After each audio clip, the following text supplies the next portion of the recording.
Welcome to Curse Breakers, where we leverage astrology to empower you. I'm Jacki Smith, and I'm here with my co-host and chief astrologer, Storm Cestavani.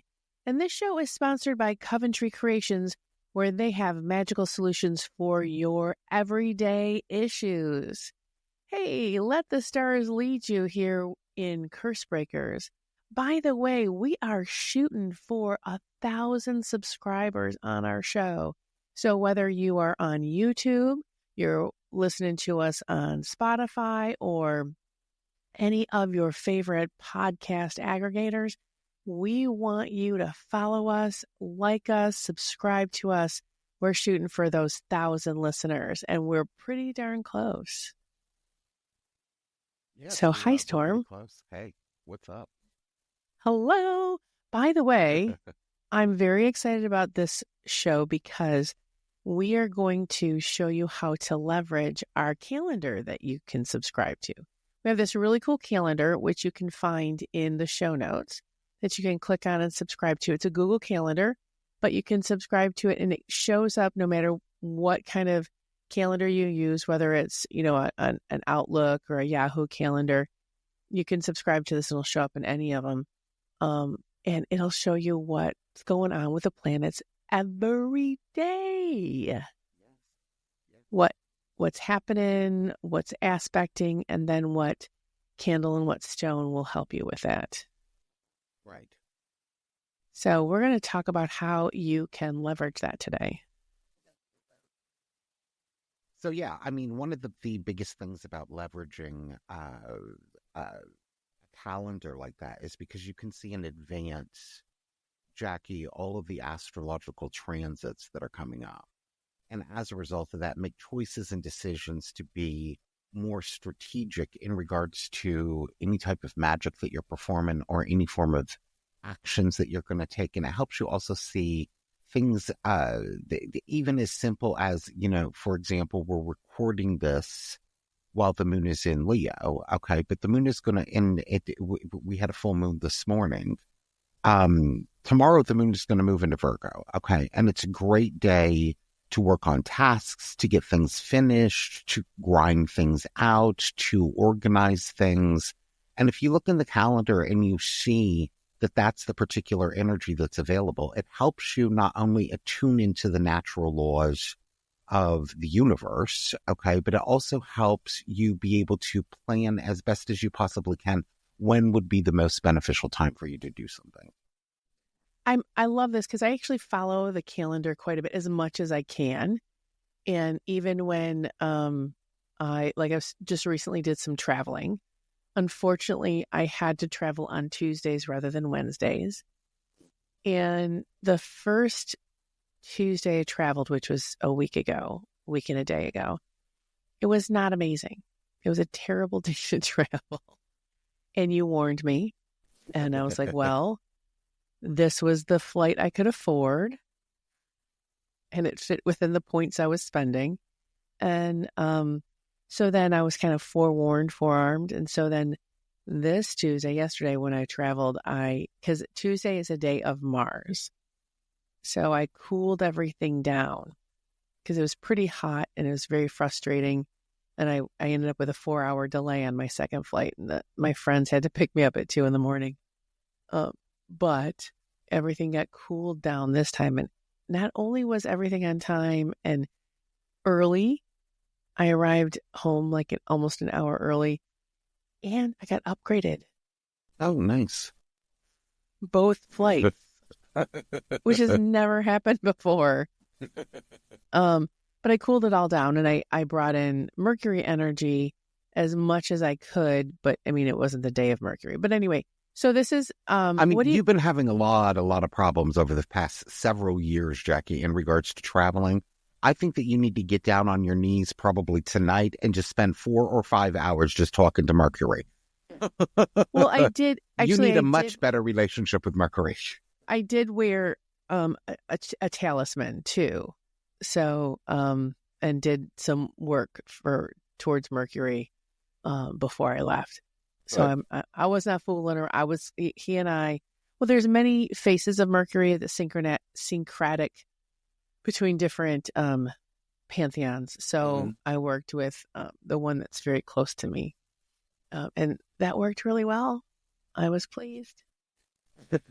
And that's the thing. What people don't realize is that although that my natural affinity is towards the Greek pantheon, because, it's just what I studied. I know a lot of Roman mythology. I know enough Egyptian mythology to be dangerous. I know Sumerian and Assyrian mythology. I know Teutonic mythology. But the one that I know the most is Greek. And it's the one that I use the most. But if you have a pantheon, especially when you're doing attunement, and what an attunement is when you're trying to attempt to merge with the energy of a particular planet. Okay.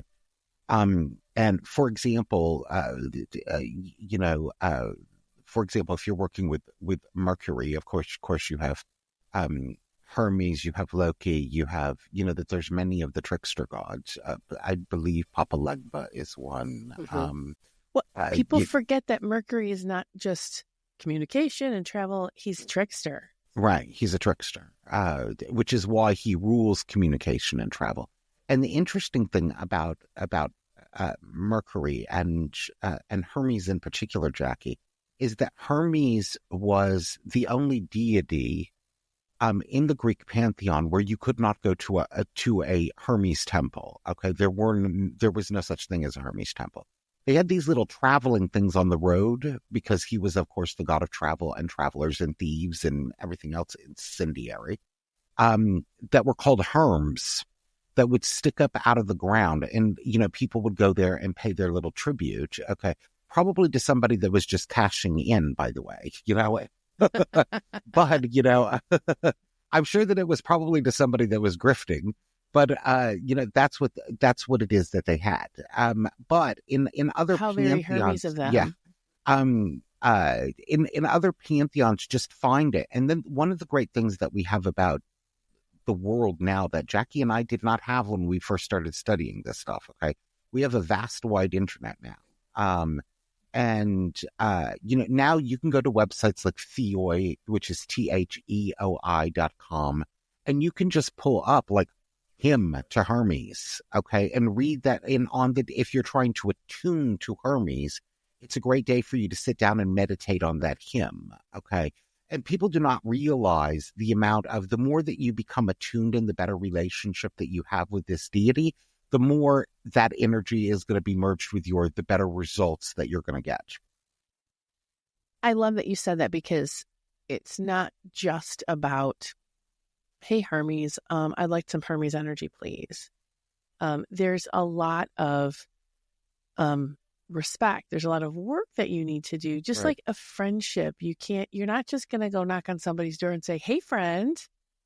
Well, somebody may I'm do moving that, but tomorrow. I would probably slam the door. You know what I mean? I would be like, bye.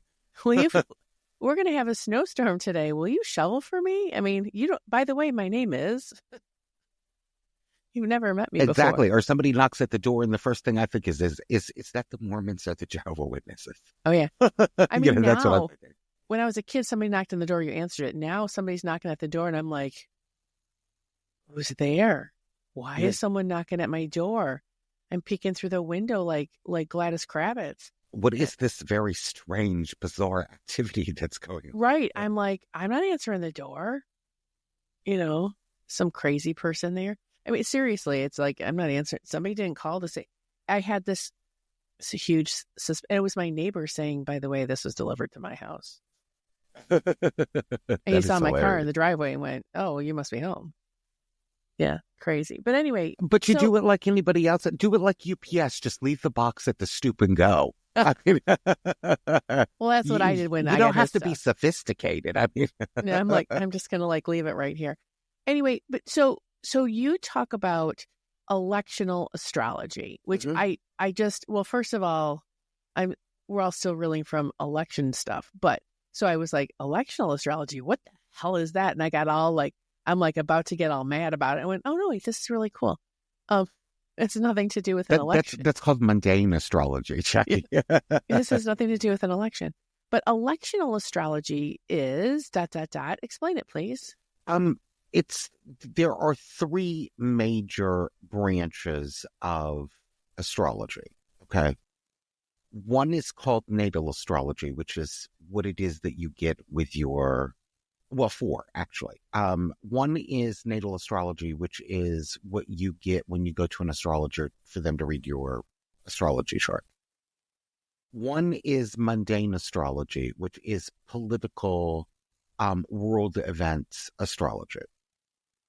It is when an astrologer looks at like the chart of a nation or the chart of a country or the chart of an event that occurs and interprets the chart based upon that. Okay. Got it. For example, you can take the inauguration chart of Donald Trump and interpret it. By the way, I have not, and I really don't even know if I have a desire. Number three is interrogatories. Okay. Interrogatories would be more like horary astrology, where you're asking a question to a chart. Oh, and they used to call it thought astrology. In which you would ask a question to a chart and get an answer based upon specified rules that are too complex for me to get into. And then there is electional astrology, and electional astrology is the branch of astrology that focuses on the most favorable time to begin an important activity or event. The goal is basically to choose a moment where the planetary alignment supports success, whether that is for a business adventure, a wedding, traveling, rituals, medical procedures, launching projects, you name it. I have pretty much done an electional chart for it. And okay, so we do electional astrology all the time. Right. We just don't call it that. We just don't call it that. Because, Mercury's in Gatorade. So right. People do electional astrology all the time. They don't know what the heck they're doing. Every time that you make a decision to start something, like, for example, Jacki, let's say you were to walk into Dave, your marketing manager's office, and say, I want to release a new Astro Magic campaign next Monday. And I want to do that on Monday morning. That Monday morning, the moment that you release that, Jacki, that's a chart. Yep. Well, and, what we've been doing is we have been looking at what the post is about, and then looking at the planetary hour and which day we're putting it on. And we've been doing electional astrology in our posts, and my goodness, has it been working? Yeah, I mean, the more that you align yourselves with the natural energies that are available, the better results that you're going to get. Okay. So, for example, let's say that I'm doing a wedding electional. There are a couple of things that I do not want. Like, I do not want Saturn in an angular house, which would be the 1st, the 7th, the 4th, or the 10th. Okay. The reason being is that may cause damage to the marriage. I want to put Saturn where he's not going to cause any damage. And I also want, like, Venus strong within that particular chart, like forming a trine to the ascendant, or things of that nature. But that's when somebody comes to me, Jacki, and says, I want to get married in the month of June. Can you find me the best Saturday to do that? And then I will look at the Saturdays and make my choice and decision. Because Saturn is Saturday, and Saturn is not necessarily a great energy for weddings, is it? It's not if you put it angular, but here is the thing that you have to remember. Saturn is the exalted ruler of the sign of Libra. Libras have to do with contracts, and a wedding is what? A contract. Yes. So actually, specifically marriage. Right. And that's just the day that most people want to get married. I don't know why. I mean, because everybody's home. Yeah, so people do things based upon convenience. Okay, it's also interesting that Saturn is also, if you go into Judaism or Kabbalah, okay, the Sabbath is not on Sunday. That's a Christian construct, which was based upon, they wanted to organize things based upon when would be the best day to let people have off. Okay. But the actual Sabbath is from Friday night to Saturday night. Okay. So it's actually happening on the day of Saturn. which means pull back, lower energy, thinking things out, being methodical, restriction. I mean, so think about it. I mean, it's interesting. It is. It is really interesting. So, okay. So, electional astrology is when we look at the energy of the day. Like, for instance, Monday is the moon, Tuesday is Mars, Wednesday is Mercury, Thursday is Jupiter. I mean, meaning it's ruled by. Friday is ruled by Venus. Saturday is ruled by Saturn. Sunday is ruled by the sun. Mm-hmm. So looking at those energies, like what day do you want to do the thing? Yeah. And then there's also planetary hours. And so each day begins with its ruling planet at sunrise. And then how often... So let's talk about planetary hours for a second. Okay, planetary hours. Planetary hours are... here is the thing. Go onto your little phone, type into the little store, and get a little free app called Planetary Hours. It's available on all devices. The reason being is because how you calculate planetary hours, okay, is you find your local sunrise and sunset times. Now you got to get out your calculator and do math. So say, for example, sunrise is at 6 a.m. and sunset's at 6 p.m. And I'm using these figures just for convenience, okay? You now have 12 hours, okay? 12 hours, and then you're going to multiply that by 60, okay? That's how many minutes that you have. Then you have to divide that by seven, and that's going to give you a number. And that's going to be the planetary hour for that particular planet, which may be, in some cases, wherever you are in the world, that may be 52 minutes, that may be 41 minutes, that may be, like, for example, right now, where Jacki and I live in the upper part of the United States, okay, right now, the dark hours are longer than the light hours, okay? Mm-hmm. And will be until we get to spring, where it's going to reset itself and things are going to be even for one day. Right now, sunset, the nighttime hours, the planetary hours for night are going to be longer than they're going to be during the day. That's why I'm saying, just for convenience, just get the app so that you don't have to do the math, because I know a lot of people do not do maths well. Well, I got to tell you, while you were explaining that, I just went and got the app. I mean, that's how long it took. Right. It just took that long while you were explaining that. And then because you're talking about math, which I'm really good at, but I also didn't want to do. Yeah. I mean, who wants to sit and do that? So, I mean, because we are the lucky. app also told me, not only did I download the app, I set my location, and then it said, by the way, we're in the hour of Jupiter today. Right now. So right now, in the hour of Jupiter, if you're in Detroit, okay, because let me just check real fast. For me, it's probably the same because Jacki and I are pretty much at the same latitude. Planetary hour for me, right? I'm still in Jupiter. Okay. So Jupiter would be about a great time if you want to do a money spell. It would be a great time if you want to do a situation in which you're trying to expand something other than your waistline.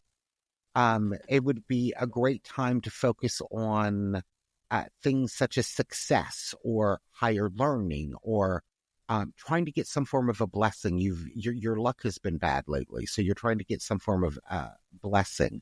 It's about spiritual growth, expansion, prosperity, wisdom. So that now would be the time, an opportune time to do that. Okay, now, looking at the Planetary app, you know, these devices are crazy. The next planetary hour is Mars. Mm-hmm. Okay, Mars would be a good time for you to, and this is one of the, I recently did a seminar on planetary magic, Jacki. And one of the questions that I got that was rather interesting is that the person was a little bit confused and didn't understand why I would use Mars to get a job and not Mercury. And I explained why. Because when you apply for a job, you're not doing Mercury. You're actually doing Mars because you're competing. True, true, true, true. So if you, and any time of like, if you're trying to get more clients, okay, there's only so many psychics, so many astrologers out there in the world, although that number seems to be growing every day. Um, uh, Usually on TikTok, but and some don't know what they're doing. But anyways, if you're trying to get more clients, you're not going to use Mercury because you're competing. You're going to use Mars. Okay. And the reason that we named, although that it's getting a name change in the near future, but the original intention of why we named Mars IDGAF, okay, was because there's times in which you have to focus on you. There's times that you have to focus on yourself and your wants, needs, and desires, okay, and leave the rest of the world behind. It's going to soon be called the unstoppable force. But it's a great type of energy basically to work with in regards to getting the results that you want to get. So when we move to the Mars hour, if you want to, go on to Indeed and apply for something, that's the best time for you to do it. If you're wanting to put your CV somewhere, that's a great time for you to do it. Also, if you're needing to commute to do something in which you need to win, it's a great time to do it. Right. If you're putting in, like for a grant or, of course, a competition or something like that. Right. Anything that has to do with competition, you're going to use Mars. If you're just looking generally, and there's a couple of, we do have, for people that are interested, this is an advanced pro tip from Storm. We do have something interesting that's going to be coming up in the month of June, Jacki, which is the planet Jupiter is going to move out of Gemini, and it's going to move into the sign of its exaltation in Cancer. That is a point in which if people are wanting to do, like, I'm not talking about bringing short-term money in or expanding their wealth short-term, like you need $20 to fill your car up with gas, okay? I would probably more use the moon for that. But if you're looking at long-term expansion, long-term growth, we have a whole year, Jacki, that particular energy is available. So get to work. Get your Jupiter candles now. And that starts in June, you said. That starts in June. Now, okay. We also have another thing that's going to happen, which Saturn is going to be moving into the sign of Aries. Okay, now Saturn in Aries is a whole different ball of wax because Saturn in Aries, Jacki has one natally, is in its fall. It doesn't like being in the sign of Aries. Aries is fiery. It wants to go out there and do things. It's the sign of the warrior. It is about getting results. Okay. Saturn wants more strategy than that. Okay. So when Saturn is in Aries, the things that you can do, first of all, I would not recommend making a Saturn talisman while it's in Aries at all. Okay. So for 2.5 years, stay away from the Saturn talismans. You do not want to be walking around with an energy in your possession that is not the best energy that you can possibly get. Okay. You just should, I wouldn't recommend it. You might go through some very uncomfortable experiences, okay? Or people are going to want to fight with you all the time. You don't want to do that, okay? But what you can do with Saturn in Aries is that you can begin to start to work on things such as Saturn helps with discipline. It helps with persistence. It helps with overcoming impatience, which are all Aries things. Aries is not a patient sign. It wants things now, okay? Saturn says you can have what you want, you just have to wait. Got it. Yeah. Okay, let's go back to Jupiter for a second. Sure. I was reading something where if you use Jupiter in spells, it's more short term. Like it's not a long term thing. Wrong. Okay. Tell me about that. I want you to think about the planets in regards to their speed around the sun. Okay. Okay. And think about, first of all, the moon, it does not even technically move around the sun. It moves around the earth, okay? Mm-hmm. It goes through a sign in 2.5 days, okay? And it completes a whole cycle in 28.5 days. So if you're wanting to, so lunar magic, Jacki, is that fast energy. Okay. It's the Okay. fastest planet. Okay. Then you have Mercury, which is next.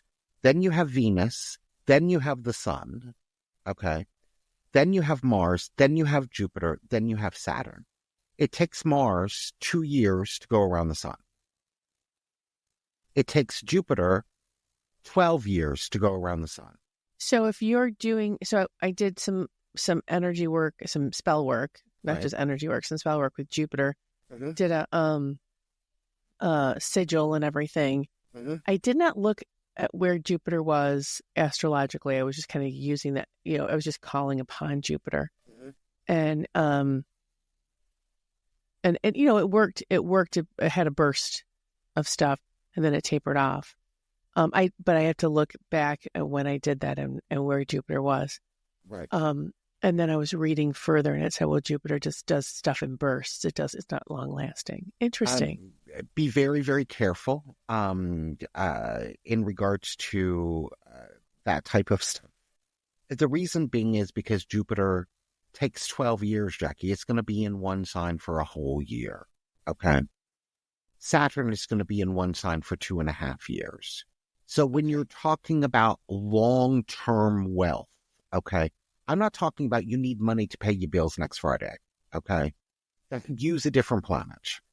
Got it. Use the moon, because that has to do with security. If, like, for example, the reason that you need that money, okay, is that you need to pay your electric bill, okay? Use the moon, because you're dealing with your personal security.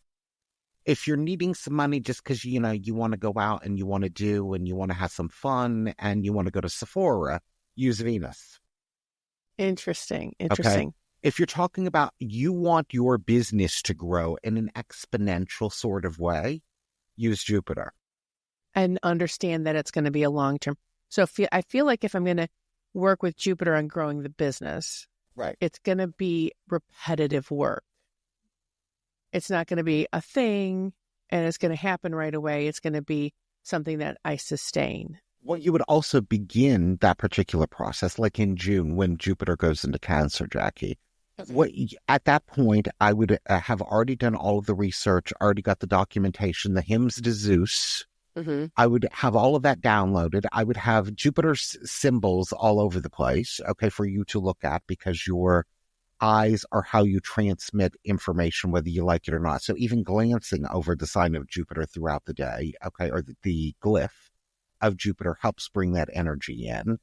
I would get up in the morning, Jacki, for 5 minutes. Zeus, how's things going, buddy? Okay. Or whichever pantheon Jupiter, you want to go in.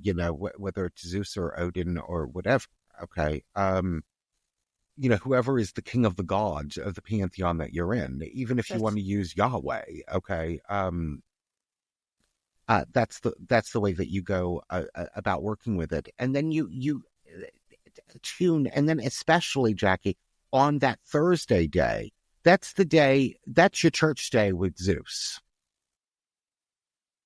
And then the other thing that you can do is that you can ask this planet, what messages does it have for you? Got it. You can also receive information, have that transmitted. The idea is merging your energy with that other energy. Okay. More that you merge, the better results. Honestly, Storm, if you created instructions on how to do this for June, I think you're going to get a lot of people wanting to buy that. I've got a lot of stuff coming. So Storm, how does this electional astrology work with the lunar phases? Because this is where a lunar phases is applied, correct? Yeah. I'm going to tell you, and one of the reasons, Jacki, that you and I wanted to do Curse Breakers, after doing six years of Keep It Magic and thought that we had covered everything underneath the sun, okay, and we thought that our body of work of podcasting was done, is because of a lot of the gross misinformation that is going on on the internet in regards to magic. And we wanted, we felt as though that, we wanted to put our voice back out there in regards to us being seasoned practitioners in regards to how to work with things. And I'd seen, on, it was a Facebook reel of a TikTok video, and I actually seen this on Saturday, in which they were saying that this was a huge, big, gigantic opportunity and window that was starting up for an extremely powerful and potent full moon that was going to occur, and that people had between Monday and the end of the day on Wednesday, okay, to work with this full moon energy. Okay, that's wrong. Really? It's wrong. Because that is that's how I work with it. So tell me. You need to stop. So tell me why I'm wrong. Okay. Just because a sign is the sign of the full moon, let me first go to the new moon. Okay. The new moon is when that there is a conjunction between the sun and the moon in the heavens. Okay. Everything leading up to that new moon, Jacki, is a waning moon. So you're getting rid of something. Okay. So let's say, for example, that the new moon is at 28 degrees of whatever sign, stop sign. Okay. It's at 28 degrees of stop sign. And you do that particular new moon ritual while the moon is at 0 degrees of stop sign. You're in a waning moon. You're not in a waxing moon. So whatever it is, you're working against the natural energies. You're basically telling something to grow when we're in an energetic cycle of something to die. Okay. So it's kind of like a canceling out type of energy that's going on there. Okay. Now let's say that new moon, Jacki, was at 6 a.m. in the morning. Okay. And so at 6:01 a.m., okay, so you have your new moon, okay, you can do your ritual from the exact moment of that 6 a.m. The best time to do it would be probably 6:01 because there's actually a little bit of growth with that moon, okay? You have to look at it from the aspect of now the moon is actually growing. With the full moon, there is the same principle. You can do power magic ritual at the full moon, okay? You better have your stuff ready by 8:53 a.m. If you do it at 8:54, you're late. The moon is now decreasing. The moon is now moving away from the sun, okay? And it's now in its separation mode, okay? So now, that's not to say that you won't get some results. You won't get the optimal results that you want because the fact that the time you should have done that is around let's say about 8:45 a.m. because the moon is increasing still in its state. Okay. All right. So let's go to reality now. Okay. I'm not going to be able to do this at 8:53 a.m. I got to go to work. You got to go to work, right? Right. So you can. So I got to go to work. And so I'm going to need to do this the night before. I wouldn't recommend it. I would recommend you doing it before you go to work. Get up at 4 rather than 5. Okay. But I got kids, and I'm not going to be able to do that. Then what it is that you may want really may not be what it is that you want. So the way I work and the way I teach is you got to look if you want to bring the moon into the magic you're doing, because not all paths, not all magical systems work with the planets and work with the moon. Right. Then you're not doing planetary magic. You're doing witchcraft. Okay. So if you're going to do planetary magic, you need to follow the moon. Okay. If you're going to do witchcraft, follow whatever witchcraft tradition you follow. But let me finish my statement, please. If you are going to bring the moon into it, look at where the moon is in the moment you're doing your work. Right. So if you're at the last stages before the full moon, if you're right before the full moon, so you're in the place of increase, and you can't get to that perfect moment of full moon and you're really damn close, then understand you're not at the full moon. You're pretty damn close. As long as it's increasing, it's fine, Jackie. Where the problem is say, for example, the moon tonight moves into Virgo at 8:07 p.m. Okay. Say, for example, they decided to put off whatever spell that they were doing, okay, what they were going to do. Your example in regards to last night would be beneficial than doing it tonight before the moon moves into Virgo. Because now it's decreasing in its particular strength. And a lot of the information that's out there that is wrong is that you have the whole window and you do not. So let me tell you about a spell I did a couple of days ago. Okay. So my friends are very much akin to the moon and where it is in astrology, etc.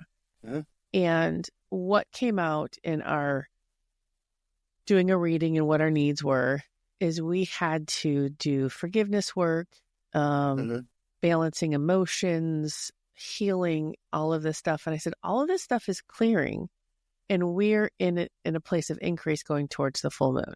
Right. So how is this all going to work together? And we came to a place where we needed to pull it all up because we've all been suppressing it. And so what we set up is we needed to increase it. We needed to pull it all up and increase it to the point of the full moon to let it go. So we kind of set a timer because we weren't going to be together on the full moon. So we set this timer. We had, of course, we might have had candles because I might have brought them with me. And I brought a selection of candles not knowing what we were going to do.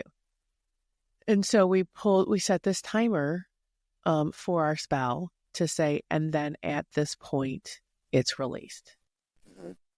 And so that's kind of how we brought the full moon. And we looked at when the moon was going to be at its fullest point, which was this morning. And I think that people need to look at, now here is where you can play what around did you think, with it. by the way, before you go away from that, what did you think about that? I think it's a good idea. And it's where I was going to go. For example, say, for example, somebody wants to, they have no other option, Jackie. There is no way that they can cast a spell before this new moon. And let's say what it is that they're wanting is to increase their finances. Okay, I'm just using it because it's easy.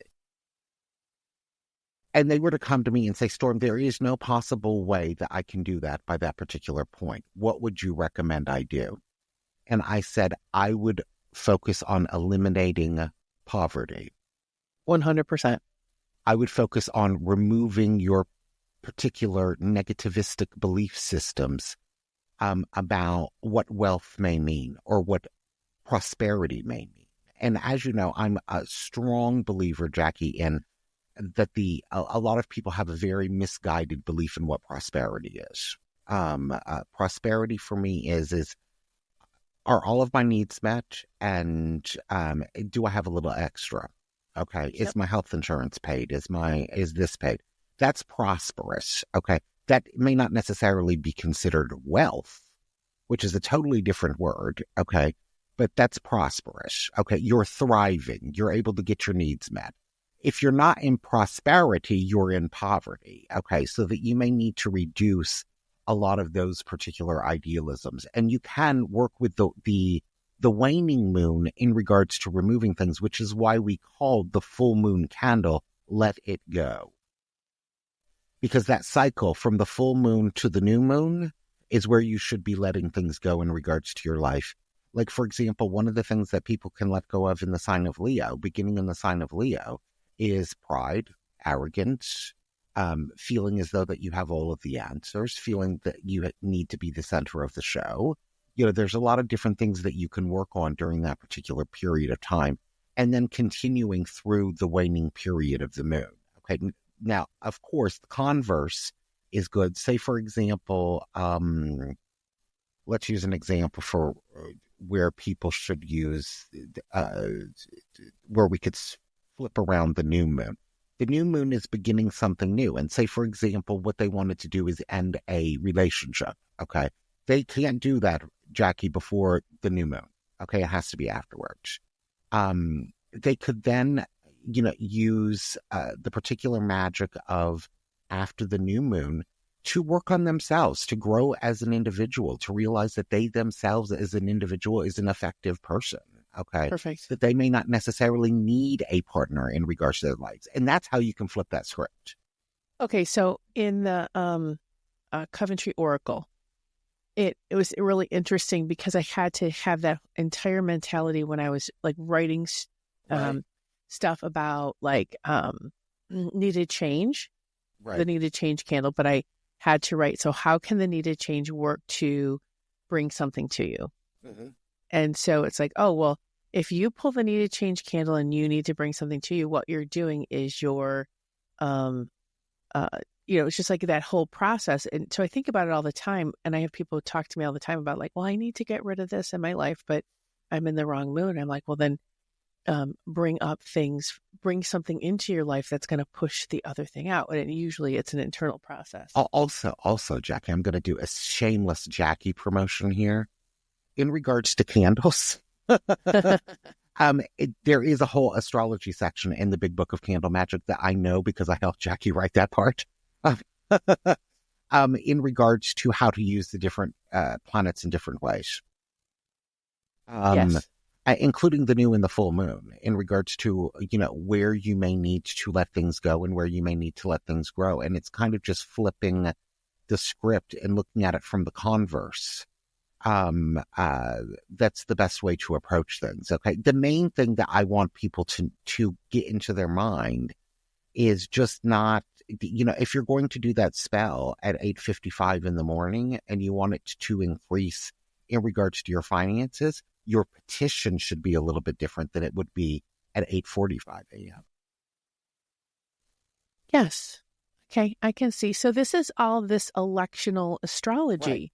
This is if you choose to use electional astrology. I want to talk about that a little bit again. Sure. Because there are many different types of magic.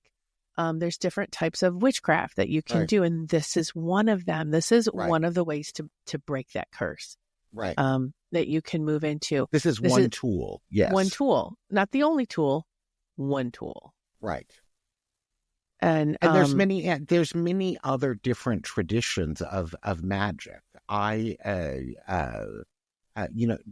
is much more in tune to sympathetic magic than I am. I am much more adept at ceremonial magic. Okay. And planetary magic falls under the auspices of ceremonial magic, actually, not sympathetic. It can be used for sympathetic magic, but it depends on what you like better. Some people like Burger King, some people like McDonald's. After a whole week of really clean eating, the thought of that, it just makes my veins and arteries shiver. Well, I'm going to lunch with my husband for Valentine's Day, actually today, because we're about to get a major snowstorm and probably won't be able to go anywhere Friday. But again, we're tweaking the energy to make it work for us. And who decides it's Valentine's Day anyway? Yeah, who decides that, it's Valentine's Day? But, so this is what we're going to do so that we can still participate in the energy. You know what I mean? Unfortunately, we can't control the weather. Well, I could get some saffron and really do a ritual if I wanted to, but, that's just too time consuming. Let it snow. Right. I don't like to interfere with the weather. Right. I mean, if it's not, it's not, if it's not like life threatening, right. Just like let it snow. Yeah, because you can do your protection spells in regards to protecting yourself personally. Okay. But what I get concerned about with that, Jacki, is that what is the butterfly effect of that? You know what I mean? Exactly. If I mess with something environmental, or I mess with the natural laws of the particular universe and nature, okay.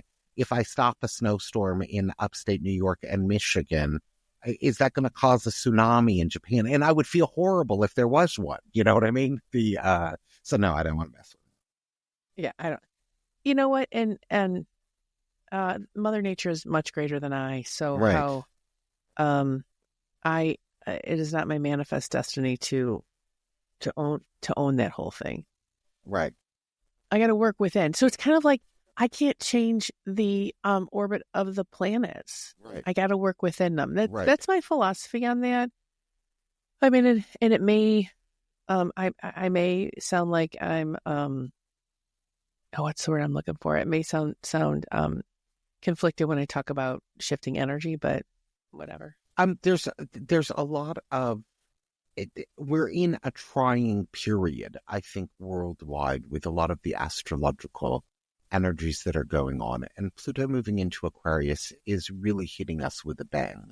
And, I've been warning people for years that Pluto in Aquarius was not going to be, the brotherhood of light and all of us coming together and all of us. That may be the end result. Okay.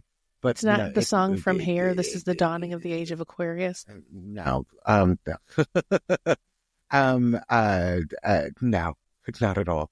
But the other thing that you have to think about is with all of that particular information out there, and there's a lot of people, Jacki, that are putting up all of these doomsday scenarios and being fearful and fretful. And I fall, because it's a collective energy, we all can fall into it at any given moment. It's scary, okay?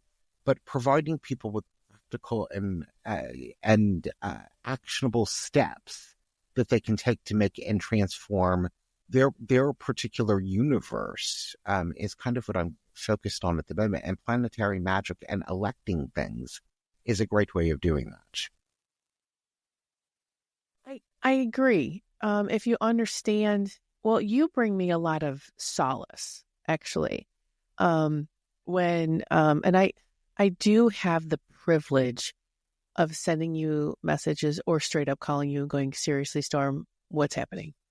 And then you'll go trine conjunct, planetary alignment, right. blah, and blah, sometimes blah, blah, blah. There's not anything going on, Jacki. That's your own bullshit. Well, when you give me all the astro speak and I go, wait, dumb it down, baby.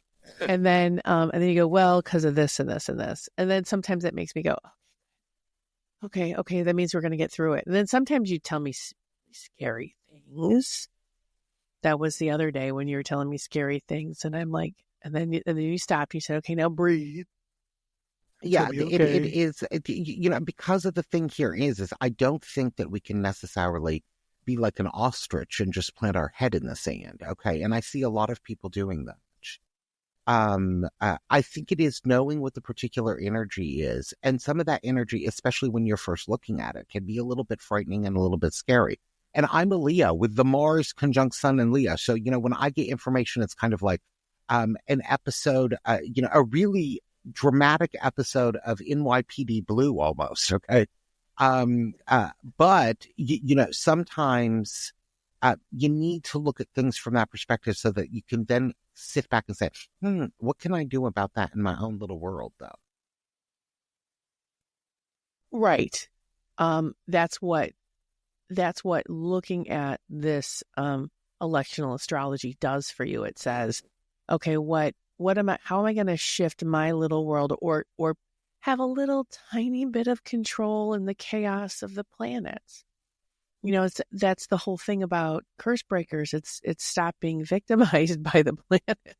And interestingly enough, that there are a lot of people, Jacki, that are sending me messages. And it was one of the questions that was in my seminar was, how can we combat this astrologically? And my answer to it always is this: if you want to make a change in the collective, you have to make changes within yourself. Absolutely. It starts at home. Well, it's the whole put on your own oxygen mask first. Right. Why is that important? Because if you run yourself down to nothing and you deplete yourself, then you won't have the energy to create that internal shift. We talk about the butterfly effect. Well, the butterfly effect starts with you. So when you can shift your perspective and then you can bring others, not that you're recruiting, but when you act differently, others are inspired to act differently. Right. When, we see it all the time. I see it all the time. I see that miracle happen all the time. Now, when I combat people, because I'm coming at you, bro, like, I can't believe you believe that, and you're an asshole for believing that, versus when someone starts in on something that is unkind, and I can gently say, I just find that very unkind. Right. It's very sad to me because I see you as a kind person, and that's unkind things coming from your mouth. And that's not how I see you. What happened? And I get more positive response from that than any argument I can ever have with anyone. I invite everyone to try that. The other thing that I recommend people do, because, information is really being spun at us really, really quick. And a lot of our friends, I do this myself sometimes, okay, I know. But may come at us with some information that's really, really difficult to look at, okay? And when you're looking at that particular information, you can always say to the person, you know what? I value what it is that you're saying. Give me 5 minutes. Oh, I like that. So that you can so that you can look at it, read through it, control your reaction to it, now become proactive in regards to what step can you do to take it, to move forward, and then have a discussion that is about how do we productively work through this rather than just reacting to it. One of the things I was taught by my therapist is to go from being reactive to active, is to mirror the conversation back, what they're saying back. So what you're saying to me is that. Although sometimes it doesn't work. Sometimes people think. Sometimes people look at that is in a combative sort of way. Yeah. It depends no. on... Like sometimes when I reflect things back to people, it just amps me up even more. So what you're saying to me is... Right. And then you have the other person, if you said, what you're saying to me is that you may sound too authoritarian, and now it has got their backs up. Okay. Yeah. So I think that the pause is the best path to go. Yeah. And, and the other thing that I have found lately is it's okay to say, I'm just really overwhelmed by all this information. And so I need to take a pause. Yeah. I'm not talking about this with you. And I need you to respect me on that. You may need, with some people, you may need a long pause with. I don't need that with you. If you tell me something and I don't like it at first, you know what I mean? Say, well, I will try to be proactive and say, Jacki, give me 5 minutes. Well, but see, we have built the trust and respect with each other. So that's the other thing, is we have built the trust and respect. So there's people in my life I have not built the safety of trust and respect that we can safely have this conversation. So there are people in my life where if the conversation starts heading in an uncomfortable direction, I'll say, no, this is my boundary. I will not have this conversation with you because I choose to have a relationship with you, and this conversation will break it. Right. And if it is something that you do feel needs to be discussed, what you can do, using electional methods, is that you can always say to them, can we talk about this on Wednesday? I have 9 a.m. until 10 a.m. available. Right. You get out your phone and your Planetary Hours app, and it looks like you're looking up your schedule, and you can say, okay, in the hour of Mercury. Yes. You can look at it and decide, that's when you're going to do this. So if you need to have a conversation about your relationship, you can look at where is Venus. Like right now, Venus is in Aries. It's not a great time to have relationship conversations. And Venus is going to be in Aries for a long time. She goes retrograde in Aries. So we may even talk about that soon. Still though, all of even when a planet is in a bad condition, Jacki, all of the amping that you can do to that planet, say, for example, Venus is in Aries, but you have to have a conversation with your husband, choose to do it on a Friday during a Venus hour. You're still amping up that energy to get the best possible result that you can get. Yep. And, you know, sometimes you have to have a conversation with your husband when the Venus is in Aries.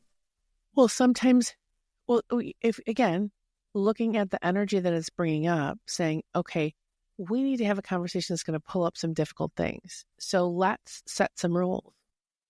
Right. Let's know that we're going to have a difficult conversation. Let's really work on having the difficult conversation without it being completely destructive. Right, right. And, you know, you never know. Jacki and I may end up doing a class on this, and we'll do some advanced stuff where we start mixing planets. Yeah. Yeah. So this is going to be interesting. Yes, definitely. Well, this kind of takes us towards the end of our show here, talking about this electoral astrology. Electional. Not electoral. Electional astrology. Sorry. See how electoral would be Monday. Electional astrology. Definitely. Jacki, where can people find you? Oh, you can find me on all of Coventry Creations or Coventry Candles social media, but it's mostly Coventry Creations. And you can find me through all of that. I'll look at it, I'm a monitor it, and I answer it. Yeah, because Jacki's a social media girl now, so so she'll find all that. You can find me at Storm Cestavani pretty much everywhere except Facebook. I'm facebook.com/astrogossip because I like to talk about astrology. Make sure that you download our calendar. You know, you can, on whatever you're listening to us on, there will be a link to that so that you can get that going, so you can get your electional astrology groove on. And Jacki, wherever you are listening, whatever podcast platform you're listening, make sure that you like and subscribe to us, because we are shooting for that 1,000 subscribers, listeners, and because we're super excited. We're getting really close. Yes, we are. And don't forget, we're also on YouTube. Yes, definitely. So, you know, listen to us on YouTube. Listen to us everywhere. Just listen to us. And what do they need to do until they see us again, Jacki? Keep it magic. Hey, everybody. Speak life.